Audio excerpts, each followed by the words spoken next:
Hello guys, welcome to my new blog. আজকের আবার নতুন সকাল, নতুন দিন। সকাল মানে গড়িয়ে বেলা হয়ে গেছে।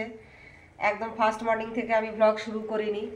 এখন প্রায় বেলা 11টার কাছাকাছি বাজে, মানে বেজে গেছে হয়তো বা, আমি খেয়াল করিনি। একটা আইডিয়া দিয়ে তোমাদেরকে বললাম, তা আমি ব্লগটা আমি এখন শুরু করছি। তা কথায় আছে না, অলস মস্তিষ্ক শয়তানের লক্ষণ। আজকের আমার অবস্থা হচ্ছে তাই। 9টা পর্যন্ত ঘুমিয়ে থেকেছি, ঘুমাইনি আর কি, চোখ বন্ধ করে বিছানার মধ্যে শুয়েছি। স্কুল বন্ধ, ছেলে বলেছে পড়াশোনা করবে না ছোটটা, শুধু সারাদিন খেলবে। ও কোথায় এখন বেরিয়ে গেছে। ও তারপর ওর হিন্দি টিচার ফোন করেছিল যে আজকে যাওয়ার জন্য, তাই দুনমনা করে করে ও বেরিয়ে গেছে পড়তে। যাই হোক, পড়ে আসুক, মন খারাপ করে গেছে। আর এই দিকে দেখো, এই যে তোমাকে বললাম না অলস মস্তিষ্ক শয়তানের লক্ষণ, আমার ঘরের কি অবস্থা তোমাদেরকে আজকে একটু দেখাই। কোনো কিচ্ছু গোছাইনি। এই যে দেখো, চারিদিকের অবস্থা খুব খারাপ। একটা রুমাল পরে রয়েছে বিছানার উপরে, চিরুনি পরে আছে, বই খাতা ছড়ানো ছিটানো। ওইটা আমার সাজার বাক্স, মানে একটা কৌটোর মধ্যে আমার একটু টিপ কাজল যা যা থাকে সব রেখে দিয়েছি। ছেলেদের ব্যাগ জামা কাপড় ভর্তি একেবারে, সব চারিদিকে এলোমেলো এলোমেলো। আর আমি কোনো কাজকর্ম কিচ্ছু করছি না আজকে। কোথায় যাচ্ছিস দৌড়ে? চুল কাটতে? ও ট্রিমার দিয়ে কাটবি? ও চুল কাটতে গেল, মানে বাড়ি থেকে কাটতে, সেলুনে আজকে আর যাবে না। তা সকাল সেলুনে যাব। হ্যাঁ, আজকে সানডে, সেলুনে গেলে আর ফিরতে হবে না, ওখানেই থাকতে হবে।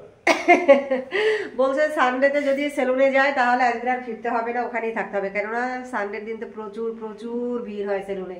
আমাদের এখানে প্রচুর সেলুন আছে, কিন্তু কোনো সেলুনে মানে রবিবারের দিন ফাঁকা পাওয়া যায় না, এরকম অবস্থা হয় ওখানে। আর সেই জন্য আজকে বাড়িতে নিজেই কেটে নেবে। বন্ধুরা দেখতে পাচ্ছ আমার না এইটা দিন দিন বেড়ে যাচ্ছে, এই যে সাদা সাদাটা। এর জন্য কি ডাক্তার দেখাবো না কি বুঝতে পারছি না। দেখেছো, এই যে একদম পরিষ্কার দেখা যাচ্ছে এই যে। তবে কি বলতো, মাথার চুলটা কিন্তু বেশ কালার করে কালো কালো হয়েছে, একটু একটু দিয়ে একটা সাদা সাদা হয়ে গেছিল, সেটা বেশ ভালো কালো হয়েছে। তা কালো তো করে নিয়েছি, কিন্তু কাজকর্মও তো করতে হবে।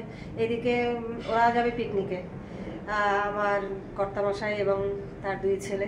আমারও যাওয়ার কথা ছিল, কিন্তু আমি যাব না পিকনিকে। ভালো লাগছে না আর কি, একটু বাড়িতেই থাকবো একার মতো, নিজের মতো করে আর কি সময়টা আমি আজকে কাটাবো ওরা গেলে পরে। সব সময় তো কাজ কাজ কাজ কাজ নিয়ে থাকি, সেই জন্য আর কি ইচ্ছা করে দেরি করছি। বিশ্বাস করো, ভালো লাগে না। চারিদিকের আজকের ঘরের যা অবস্থা আমি তোমাদেরকে দেখিয়ে দিই। আমি কোনো কাজ করছি না, তোমরা বলবে হ্যাঁ তুমি এত বছর ধরে সংসার করে তোমার কি হাল। দেখেছো, এই যে বিছানার অবস্থা দেখো, বিছানা জানলার থেকে শুরু করে আলনা সব একদম দেখিয়ে দিচ্ছি। মানে কালকের মানে সকাল থেকে উঠে এই হাল হয়ে গেছে। আর যদি মনে করো আমি আধা ঘন্টার জন্য ঘর থেকে কোথাও বেরোলাম, সেদিন যে তুমি দেখবে যে ওই আধা ঘন্টার মধ্যে আবার সব গুছিয়ে রেখে যাব। আধা ঘন্টার মধ্যে ঘর দুয়ারের অবস্থা ওরা যে কি করে ফেলবে তার ঠিক সেখানে থাকে না, একদম মানে যাচ্ছে তাই করে ফেলে। মানে কি করে তোমাদেরকে বোঝাই, ওই বলে না ঘরে মেয়ে মানুষ একা থাকলে যা হয় তাই। আমি একা, ওরা একদম নিজেদেরকে ইয়ে করতে পারে না, গুছিয়ে গাছিয়ে রাখতে পারে না। তার মধ্যে অনিচ্ছা করে রান্না একটু শুরু করেছি। যাই হোক, এই দেখো তুমি, রান্না একটু বসিয়ে দিয়েছি, যে মাছের ঝোল করবো, সেটার জন্য একটু কষাচ্ছি আর কি, মশলা কষাচ্ছি। এবার বলছো কাজ করবে না, কেন করছি? এই যে দেখো, ওরা হয় বিকেলে তো নয় দুপুরবেলা নয় পিকনিকের ওখানে খেয়ে আসবে, রাতে এসে আবার বলবে খেতে দাও, আবার রাতের খাবারটা আমি তখন আবার আমাকে রান্না করতে হবে। তাই যাই হোক, যা হোক একটু কিছু করি, আর সেটাই আমি দুপুরে খাবো ওখানে, আবার রাতে ওদের জন্য রেখে দিলে ওটা রাতে হয়ে যাবে। রাতে একটু গরম গরম অল্প একটু ভাত করবো, হয়ে যাবে।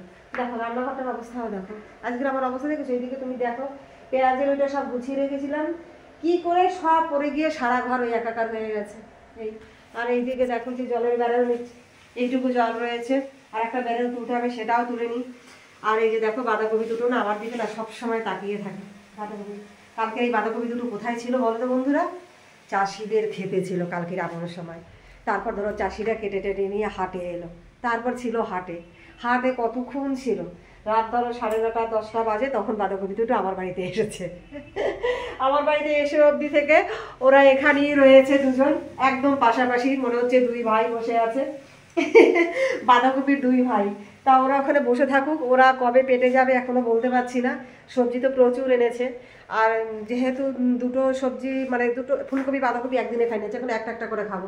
আর কালকে সোমবার আছে, একটা ফুলকপি রান্না করবো ওখানে, তাই ওই একটা একটা করে শেষ করতে হবে। আর বাঁধাকপি তো ভারী হলে পরে না, কাটলে পরে তোমার একটা রান্না করলে অনেকটা হয়ে যায়। তা ওই একবেলা খেলে পরে আর একবেলা আর খাবে না। তাই ওই জন্য অল্প অল্প করে রান্না করবো আর বড়া বানিয়ে দেবো। বড়া রেসিপিটা আমি তোমাদের সঙ্গে শেয়ার করব। আর বন্ধুরা, আমার ভিডিওগুলো ভালো লাগলে আমার চ্যানেলটা কিন্তু অবশ্যই তোমরা সাবস্ক্রাইব করে দিও প্লিজ। আমাকে একটু ভালোবেসে সাবস্ক্রাইব করো। আমি মানে নতুন নতুন ব্লগ দেখাতে আরও উৎসাহ পাবো। তাহলে বুঝবো বন্ধুরা আমার ভিডিওগুলো দেখছে, চাইছে যে আমি আরও নতুন নতুন মানে ভিডিও বানাই। সেই জন্যই বলছি। আর ভুল ত্রুটি হলে তোমরা তো বলোই, আমাকে কমেন্টস করে জানিয়ে দিও, একটা লাইক করে দিও যদি তোমাদের ভালো লাগে, ঠিক আছে? আমি তো একেবারে নতুন, আগে ব্লগটা করতাম না। চ্যানেলটা আমি অনেকদিন আগে বার করেছিলাম, অনেকদিন বলতেও তাও ওই 4 মাস আগে গত সেপ্টেম্বরে আমি এই চ্যানেলটা খুলেছিলাম। কিন্তু 15 দিন আমি তখন রান্না দিতাম প্রথম 2-1টা ব্লগও করেছিলাম। করার পরে 15 দিনের মধ্যে আমি অসুস্থ হয়ে পড়ি। তা আবার 15-20 দিন একদম বন্ধ থাকে আমার চ্যানেলটা আর কি। আমি কাজ তখন আবার করতে পারিনি, খুব অসুস্থ হয়েছিলাম, এত জ্বর বেড়ে গেছে, মানে আমাকে হসপিটালাইজ করতে হয়েছে, এরকম হয়েছিল। তা ওই জন্য আর তখন কন্টিনিউ করতে পারিনি। 15 দিন পর থেকে আবার শুরু করেছি। তখন শর্টস চ্যানেল থেকে আমি রান্নাগুলো দিয়ে গেছিলাম। আবার এই নতুন করে ব্লগটা আবার এই যে মাসখানেকও হয়নি, 15-20 দিন হয়েছে শুরু করেছি। তাই প্রথম তো একটু ভুল ত্রুটি হতেই পারে, তোমরা আমাকে একটু বলো কি হয়েছে। আর আমি এখন আপাতত আমার অলস মস্তিষ্কটাকে দূরে সরিয়ে দিয়ে যতটুকু না হলে নয় ততটুকু কাজকর্ম আমি সারি। রান্না তো আমি বসিয়ে দিয়েছি, ধীরে ধীরে সবটা করে নিই। আর একা হাতে যেহেতু আমি এই যে ভিডিওটা দেখো, আমার ফোনটা আমার হাতে ধরা রয়েছে, আর কাজ করতে করতে যে আমি তোমাদের সঙ্গে পুরোটা শেয়ার করবো সেটাও পারবো না। কিন্তু কি করেছি না করেছি পুরোটাই তোমাদেরকে আমি জানিয়ে দেবো। আর যদি মনে করি ঘর দুয়ার গুছিয়ে ফেলেছি তাও আমি তোমাদের সঙ্গে শেয়ার করবো। তা বন্ধুরা, অলসতা কাটিয়ে নিয়ে ঘরের সমস্ত কাজকর্ম সারলাম। দেখো বিছানাটা গুছিয়ে নিয়েছি, বিছানাটা একটু দেখাও, গুছিয়ে নিয়েছি, ওই দিকের বিছানাও গুছিয়ে নিয়েছি। আমি এখন ঘরটার ঝাড় দিয়ে এই যে দেখো ঘর মুছতে শুরু করেছি, বুঝেছো? তাড়াতাড়ি করে কাজ করেছি বলে হাঁপিয়ে গেলাম একদম। এই ঘরটা মোছা হলে মোটামুটি সব ঘর মোছা হয়ে যাবে, এরপর স্নানের পালা। তা তোমাদেরকে বলেছিলাম না যে ওরা পিকনিকে যাবে, আমি যাব না। এখন ওখান থেকে আবার সব ফোন করেছে, আমাকে যেতেই হবে। এখন আমি দোনমনার মধ্যে রয়েছি, আমি কি করব, যাব কি যাব না। এইদিকে দেখো গামছা কোথায় ফেলে রেখেছে, স্নান করে গা মুছে। আমার ভালো লাগছে না আর কি যেতে। ভেবেছিলাম যে ঘরের মধ্যে থেকে একটু রিল্যাক্সে থাকবো আর কি। কাজকর্ম হয়ে গেছে সব, মোটামুটি তাড়াতাড়ি করে সেরে নিয়েছি। দেখো এবার বিছানাগুলো কত সুন্দর করে তুলেছি, দেখো একটু। আবার তোরা হয়ে গেছে, এখন আবার কতটা হয়ে গেছে আমি বলতে পারবো না। দেখো দেখেছো? তা আমার পুরো ঘর দুয়ার মোছা হয়ে গেছে। এই যে গামছা কাঁধে নিয়ে নিয়েছি, ভেজা গামছা। আমি এখন স্নান করতে যাচ্ছি। স্নান করে এসে বড়বাবু উপরে গেছে পুজো দিতে। আবার স্নান করে এসে দেখি শরীরটা ঠিক কীরকম লাগে, তার উপর ডিপেন্ড করে পিকনিকে যাব, মানে ওদের সঙ্গে যাবো। তাহলে আমি যাই স্নান করতে। তো কাজকর্ম সেরে আমি রেডি হয়ে নিয়েছি, যাবো না করে অবশেষে বেরিয়ে পড়লাম যাওয়ার জন্য। একদম রেডি। রিক সামনে চলে গেছে ছোটোবাবু, আর এই যে বড়বাবু রেডি হয়েছে। দেখো মাথার চুলটা কেটে দিয়ে কীরকম লাগছে, তাই একটা টুপি পরে নিয়েছে। এই যে সবাই রেডি আছি মোটামুটি। তা চললাম, ওখানে গিয়ে আবার তোমাদের সাথে দেখা হবে। আমি সিঁড়ি দিয়ে নামছি সাবধানে, আবার পড়ে টরে না যাই। তোমাদের সাথে কথা বলতে বলতে আমি নামছি এখান থেকে, বুঝেছো? ওই যে ওরাও আসছে সঙ্গে। তাই চলো ওখানে গিয়ে আবার তোমাদের সাথে কথা বলবো। তা দেখো আমরা জুডিওর সামনে এসে গেছি। ওই দেখো আরেকজন ডাকছে আমাদেরকে পেছন থেকে, আসো জুডিওর মধ্যে ঢোকো। তা যাই হোক, আমরা পিকনিক স্পটে চলে গেছি। এত ভিড়, বসার জায়গা পাই না। তাই যেখানে রান্না হচ্ছিল তার পাশে 2টো টেবিল ছিল, সেখানে আমরা 4 জন বসে মোটামুটি খেয়ে নিয়েছি। তেমনভাবে আর তোমাদেরকে কিছু দেখাতে পারলাম না। তাই বাইরে এসে অনেক গাছপালা দেখতে পেলাম, আমরা একটু সেই গাছপালার ছবি তুলে নিলাম, আর পাশে দাঁড়িয়ে কয়েকটা সেলফি তুলে নিয়েছি। ব্যাস এই পর্যন্তই, আর বেশি কিছু করতে পারিনি, কেননা গেছিও একটু দেরি করে, যার জন্য কিছু আর ঠিকমতো ভিডিও করা হয়নি। দেখো অবশেষে আমরা বাড়ির পথে আবার রওনা হয়েছি। বাড়িতে এসে গেছি, এখন 4:30 বাজে। খেতে অনেক দেরি হয়ে গেছে, প্রচুর মানুষের ভিড় ছিল। ওখানে বসে ভিডিও তেমন করতে পারিনি, মানে গেছি, মানে প্লেটটা খালি দিয়েছে ওইটুকু পর্যন্ত ছিল। আর যেখানে অনেক লোকজন নিয়ে বসে খাওয়ায়, মানে খাওয়ানোর ব্যবস্থা করেছিল, সেখানে তো আমরা ঢুকতেই পারিনি ভিড়ের চোটে। ওই জন্য যেখানে রান্না হচ্ছিল সেখানে 2টো টেবিল পাতা ছিল, আমরা সেখানে গিয়ে 4 জন মোটামুটিভাবে খেয়ে নিয়েছি। খেতে দেরি হয়ে গেছে, অতটা রাস্তা অতক্ষণ বসেছিলাম। তা আমি এখন বিকেলের কাজকর্ম কিছু আছে সেটা একটু মানে সেরে নেব, আগে চেঞ্জ করে নেব। ছাদ ভর্তি জামা কাপড় রয়েছে, সেগুলো তুলতে হবে। আজকের আর বাসন টাসন মাজার ব্যাপার কোনো ব্যাপার নেই। তা জামা কাপড়গুলো তুলে আমি একটু বিশ্রাম করব, আবার সন্ধ্যাবেলা তোমাদের সঙ্গে আসছি। তা বন্ধুরা, দুপুরবেলা একটু বিশ্রাম করে নিয়েছি, ওই তো এলাম 4:30টার সময়, এসে একটু শুয়েছিলাম, তারপর ছাদ থেকে জামা কাপড় নিয়ে এসেছি। আর এবারে একটু চা খাবো আর কি, মাথা যন্ত্রণা করছে। চাটা আমার এনার্জি ড্রিঙ্ক, ওটা না খেলে আমার একেবারেই চলে না। আর এই যে দেখো, এই যে নোড়াটা আমি কাছেই রাখি,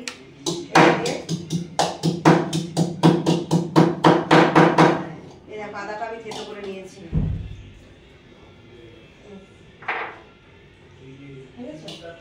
এক কাপ চা। তোমার বাবাকে জিজ্ঞেস করে আসো তো ইয়ে খাবে কিনা। আরে তোমার বাবাকে জিজ্ঞেস করে আসো, তুমি কি চা খাবে, জিজ্ঞেস করে আসো।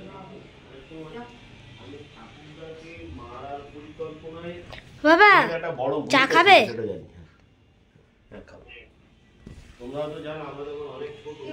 হ্যাঁ বললো। হ্যাঁ তা ও চা খাবে, তাহলে ওকে একটু রচা করে দিই। আর আমার তো এই দেখো দুধ চা প্যাকেট আমি কেটে নিয়েছি, চা বসিয়ে দিয়ে দিই। দাঁড়াও আমি। আমল ঠান্ডা খাওয়া যায় না? হ্যাঁ ঠান্ডা খাওয়া যায় না? ঠান্ডা দুধ না, দুধ জাল দিয়ে তারপর ঠান্ডা করে খেতে হয়। ঠান্ডা করে তার মধ্যে চিনি দিয়ে গুলিয়ে নিলে খাওয়া যায় না? হ্যাঁ ভালো লাগে। দেখো চা বসিয়ে দিয়েছি, আর আমার ওই যে ড্রামের জলটা ফুরিয়ে গেছে। এই দেখো বন্ধুরা, 20 লিটারের জল। 6 প্যাক রয়েছে তো। হ্যাঁ এই যে তুলে দিলাম। আর এই দেখ দুপুরবেলায় যে কেটে রেখেছি, কেউ খাসনি, টমেটো ধুয়ে রেখেছি, আর যে কি বলে একটা গাজর, এই তোরা এগুলো খেয়ে নিস, আমি রেখে দিলাম। দুপুরে রান্না সব রয়েছে, যেটুকু আমি আমার জন্য করেছিলাম সেটা রয়ে গেছে। আর সেই রান্না দিয়ে রাতে চালিয়ে দেবো, শুধু একটু ভাত করতে হবে রাতে। সে অনেক রাতে 10টা বাজে তারপরে করবো। তাই দুজনে এখন 2 কাপ চা খাবো। আর তোমাদেরকে আমি বলি যে কি রান্না করেছিলাম সেটা তো তোমাদেরকে বলিনি, আমি শুধু বলেছিলাম কি বলতো, যে শুধু মাছের ঝোল করেছি, তাই না? তাই বলেছিলাম। চলো, শুধু মাছের ঝোল করিনি বন্ধুরা। এই যে দেখো, দেখাও মাছের ঝোলটা, দেখাও এসে একটু। এই যে দেখো মাছের ঝোল করেছিলাম, মাছের ঝোলটা রয়ে গেছে পুরোটাই, খাওয়া হয়নি। আর এই একটা আসি পেঁয়াজ কেটে রেখেছিলাম যদি কারোর লাগে তো খাওয়ার জন্য। আর এই যে দেখো মাছের মাথা দিয়ে লাউ করেছিলাম, আমি একটু মুখে দিয়ে দেখেছি, দুর্দান্ত হয়েছে, মানে দারুণ টেস্টি হয়েছে। মানে মাছের মাথা দিয়ে লাউ করলে, তোমরা যদি আমার এই রেসিপিটা দেখতে যাও আমার শর্টস চ্যানেলে আমি এটা দিয়ে দেবো। আজকেই হয়তো দেবো, আজকে নয় কালকে দিয়ে দেবো, 2 দিন পরে তোমরা এটা পেয়ে যাবে। আমি যেভাবে ঠিক রান্না করেছি লাউয়ের, মানে মাছের মাথা দিয়ে লাউ, তোমরাও ঠিক সেইভাবে রান্না করো। আর রান্না করে খেয়ে দেখো, খেয়ে আমাকে জানিও যে কিরকম হয়েছে। মানে আমাদের তো মোটামুটি দুর্দান্ত লাগে এরকম লাউ রান্না হলে। আমাদের মানে কি বলবো আর কি, ওর বাবা তো খুব ভালো খায় আর কি। আর ছেলেরা মাছের মাথা খেতে পছন্দ না করলে ওখান থেকে মাছটা বাদ দিয়ে বেছে শুধু মানে লাউটা দিই, সেটা দিয়ে ওরা খেয়ে নেয়। ওদেরও খুব ভালো লাগে, মানে ওই রেসিপিটা আর কি। তা রাতে যেটা রয়েছে ওদের হয়ে যাবে করে, রাতে শুধু একটু গরম ভাত করে নেবো। দাদা ডাকছে, আবার ডাকছে। চা দিও তো। হ্যাঁ চা দিও। চা খাবি কেন? পিকনিকে পেট ভরে অসুবিধা না। আর তোর চুলটা কাটা কিন্তু হেভি হয়েছে, তো দাদা চুলটা একটু সামনে দিয়ে দেখি। ভুলে গেছি। দেখো বন্ধুরা ঢেকে দিয়েছে। কোনো ব্যাপার না, আমি কেটেই দেব। আয় লজ্জা পেয়ে মানে চুলটা ঢেকে দিয়েছে, একদম ট্রিমার দিয়ে ছোট করে সে কেটে নিয়েছে। তো দুপুরবেলা করে বলেছিলাম তোমাদেরকে যে ও চুল কাটতে সাথে গেছে, একা কি করে কেটেছে কি জানি, ওইভাবে তো কেটে নিল। তা কি যেন একটা কথা বলছিলাম, সেটা আমি বেমালুম দেখছি। ও রান্নাটা ভালো হয়েছে, ওরা চিকেন করেছিল, মানে মুরগির মাংসের ঝোল, যেটা পাতলা ঝোল সেটা করেছিল, আর সবজি দিয়ে ডাল বানিয়েছিল, বেগুনি বানিয়েছিল। খেতে খুব ভালো হয়েছে। বেগুনিটা হেভি ছিল। বেগুনিটা হেভি ছিল না? আমি তো ফার্স্টেই 2টো পেয়ে গেছি, আর তারপরে খাওয়ার সময় আরো 2টো, 4টে। ও টোটাল তাহলে বন্ধু, তারা দেখো আমি তোমাদেরকে দেখাই আবার একটু, ও কি বলতে চাইছে আবার একটু বল, আমার বন্ধুরা একটু দেখো কি বলবি বল। ফার্স্টে একটা আঙ্কেল, রমা আঙ্কেল নামে, আঙ্কেলটা আমার বাবাকে চেনে, সেই জন্য আমাকে 2টো বেগুনি দিয়েছে। হ্যাঁ, তারপরে খাওয়ার সময় আরো 2টো খেয়েছি, 4টে বেগুনি। ও 4টে বেগুনি খেয়েছে। 4টে বেগুনি খেয়েছিস টোটাল? তার মাংসও তো খেয়েছিস, সেটা বল আগে। হ্যাঁ মাংস। ওই দেখো এদিকে চুলকিয়েও যাচ্ছে, বাইরে খেলতে যায় তো এদিকে হাতও চুলকায়, মানে পা চুলকিয়ে যাচ্ছে, ভালো মতো পরিষ্কার করেনি সেই জন্য। এটা যাই হোক রান্না ভালো হয়েছে, কিন্তু এই যে বললাম এত ভিড় বসার মতো জায়গা পাচ্ছি না। আর যেটুকু যেখানটা আর কি যা ব্যবস্থা ছিল আর কি সেই জায়গাটায় প্রচুর ভিড়, আর যেখানে রান্না হয়েছিল সেখানে দুটো চেয়ার টেবিল পাতা ছিল, আর আমি ওদের কিনে সেখানে বসে কোনো রকমে খেয়ে বেরিয়ে এসেছি। মানে পিকনিকের যে করছে মানুষ সেই জায়গাটা যে তোমাদের সঙ্গে শেয়ার করবো যে সুন্দর করে খেতে বসেছে সেরকম কিছুই করতে পারিনি আর কি, ভিড়ের চোটে আর কি। কোনো রকম ভাবে খেয়ে আমরা ওখান থেকে বেরিয়ে এসেছি, বাড়ি ফিরতে ফিরতে তো অনেক বেলা হয়ে গেছে, যাই হোক তারপর বিশ্রাম করলাম। তা বন্ধুরা, আমার ভিডিওটা ভালো লাগলে তোমরা কিন্তু চ্যানেলটা আমার অবশ্যই সাবস্ক্রাইব করে দিও কিন্তু, আর ভুল করো না। আমি আনন্দ পাবো একটু সাবস্ক্রাইব করলে আর কি, বুঝেছো? আর কমেন্টস করে অবশ্যই কিন্তু জানিও যে ভুল ত্রুটি কী হয়েছে, সেটা লাইক একটা করে দিও, ঠিক আছে? তাহলে আজকের ভিডিওটা আমি এখানেই শেষ করছি। আমি আপাতত চাটা বানিয়ে বাবাকে দিয়ে আসি, আর আমিও একটু দুধ চা বানিয়ে খাই। Tata, good night.